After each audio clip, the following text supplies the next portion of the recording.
so Luke Bell, this water railway, what's it like? How easy is it to cycle on? Yeah, it's fairly straightforward. It's just one route all the way there. It's quite flat, no roads.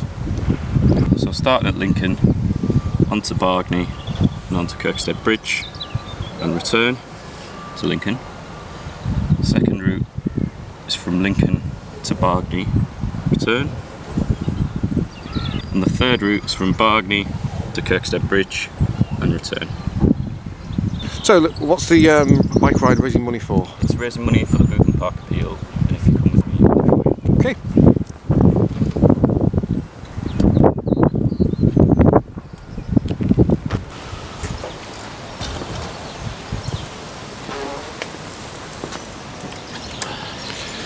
So, we're at Boultham Park, Luke. What's happening here? Well, we've currently built the bungalows and the supported accommodation. There's going to be a cafe, there's a training centre and the education block, which is part of the old Boultham estate. So what's your message? When is it happening? What do we have to do? The 19th of May, you can register at www.linkage.org.uk, or you can phone 01522 507 215.